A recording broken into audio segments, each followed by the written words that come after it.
Good morning and welcome to Live from Currituck Extension. My name is Tom Harrell, Currituck County's CCRC Director and 4-H Program Assistant. I direct the operations of the Currituck County Rules Center and head up the 4-H equine programs here in the county. On today's episode, Live from Currituck Extension, we're going to cover preparing your horse and barn for hurricanes. But before we get started, just a reminder, make sure to subscribe to our channel and click the bell to receive notifications. That will let you know when we post new videos or go live. If you have any questions during this class, type them in the chat box and we will answer them as we go. If you're watching the recording of this class and you have questions, email or call us. Our information can be found in the description below. So let's get started. Preparing your horse and barn for the hurricanes, which the season is right here on us. So you want to make sure your horse has all the proper vaccines. Of course, you want to make sure your horse has a tetanus shot that's within the last year and all its vaccines are up to date. You want to make sure that you have a negative Coggins that's dated within 12 months.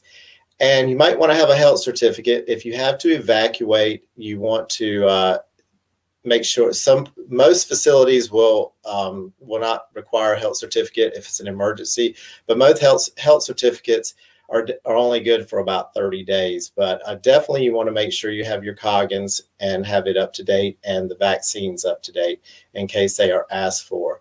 The next thing, you want to make sure you have 2 forms of identification for your horse. Just in case one is lost. Proof of ownership is one. If you have registration papers, that's a good thing to keep on hand. But make sure you have pictures of your horse, any scars, markings, or different colors on your horse. Make sure that you have those in case the horse gets loose. And some good things to make. Another thing to make sure that you have a well-fitted breakaway halter on your horse. And of course, I brought a halter today. This is a monogrammed halter that you can get anything monogrammed on it. You can get the horse's name monogrammed on it, and you can get your telephone number on the other side of this. And if you have a breakaway halter, you're going to have you can actually add a breakaway. You can take this part off and put a leather part there. So if the horse were to get tangled up or hung up with the halter, it will break away. But that's a good thing. Another identification is a luggage tag. You can braid those into the mane and tail, and just make sure that it's waterproof because, of course, with hurricanes we do get a lot of water. And but you make sure you braid it tight in the mane and tail, and so it doesn't come off. Another ID is you can get a livestock marker. And you can write your name and number on your horse anywhere, and they're usually waterproof. Microchipping is a good form of identification, and they do have ID bands that go around the horse's neck, and that's a good thing. But that kind of scares me. If a horse were to get hung up, I guess that would not be a good thing. But I would do a breakaway halter, and of course have plenty of pictures of your horse and any unusual markings or scars. So if you have to evacuate, storms usually give us enough time to evacuate. You want to make sure you have a route in mind and have a place to go. Most of your big equine facilities will let you come in if they're not getting a direct hit, but you need to have that. You need to have a plan in place before the storm gets here. Make sure your truck and trailer is ready for the travel, good tires, and make sure you have your truck is full of gas. In the event we do lose power, you want to make sure you have water stored up for your horse. Each horse should have 12 to 20 gallons of water stored each day. You can fill water troughs, buckets, anything, your trash cans. If your trash cans are dirty, you can line them with the big garbage bags. But you want to make sure that you have plenty of water stored up, especially if you're on a well water and you depend on a pump to pump your water. But if you do have to purify your water, if your water should get contaminated, you can also drop 2 drops of chlorine bleach per quart of water and let it stand for about 30 minutes, and that should be okay to go. And also you want to make sure you have feed stored, a minimum of 72 hours of feed and hay. 7 days is best per horse. It is very possible that roads will be closed and you can't get into town to your local feed store to pick up hay, but make sure you do have a significant amount of hay and grain in the event that things do get shut down. Make sure your hay and feed is stored up on pallets in case your barn were to flood. And you want to make sure the grain is kept in watertight containers, because if it were to get wet, it will mold pretty fast.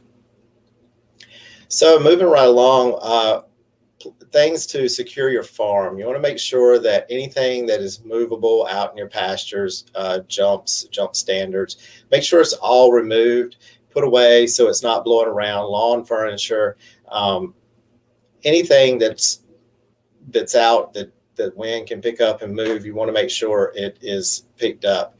And you want to make sure that you have things to be able to clean up with.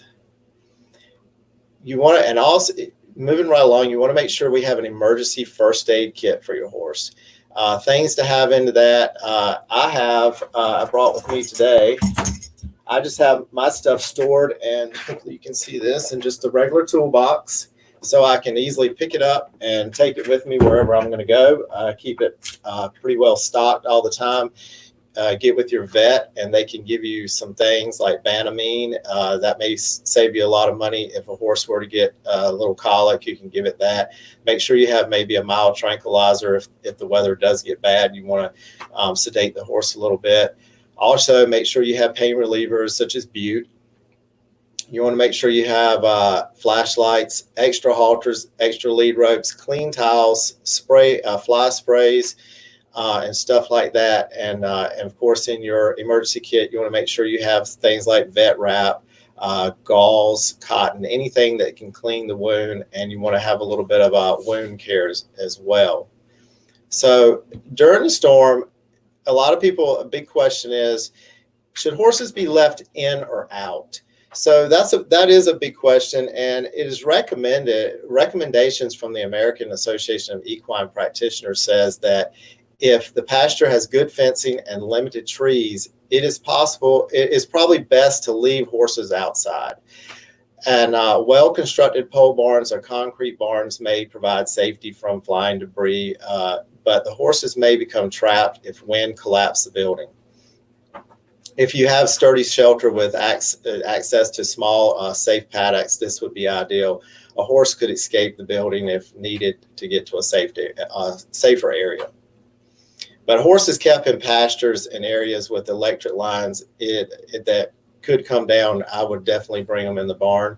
And of course, if you have trees nearby, you want to make sure that if they were to fall, they wouldn't fall in your pasture. And of course, something else to keep in mind, you're going to have fire ants and snakes and stuff like that looking for higher ground if flooding were to occur. And of course, a lot of these tips can be found on the North Carolina Animal Disaster Sheltering Resources. And that link is provided in the information I've got today, and you can find that on our website. So after the storm, you want to make sure you inspect your animals. Make sure that they're free of injuries, especially checking their legs, their eyes, and just make sure they don't have any, especially if they've been left outside, making sure everything is they're good and they're not hurt. Inspect your property, especially inspect your fencing before you turn your horses back out, because you want to make sure that there's no fencing down so they can get out. Check your pastures for debris. Storms can make debris from other areas, especially tin roofs. You want to make sure all that nothing's in your pasture, and that could present damage to your horse. And if your horse is missing, contact your local animal control, sheriff's department, or disaster response team to see about getting help to find your horse. But I don't think we have any questions, but that's all I have. And you can find all this information that I just went over. I kind of scanned over fairly quickly, but you can find all this information on our website, and it is on today's episode. But that's all for today's episode live from Currituck. If you have any questions, we can finish those. And like I said, I don't think we have any. But make sure you subscribe to our channel and click the bell to receive notifications. And also check the description below for links of today's classes, like I said, and our social media sites. And make sure you do the evaluation for today's class. This evaluation helps us improve our classes and suggest us and gives us suggestions to create future content. And be sure you tune in for Monday's class, which will be on sharpening garden tools by Adam Formella, our ag agent. And don't forget to tune in at 11:30 for that. And that's all I have for today. And I hope everyone has a great weekend.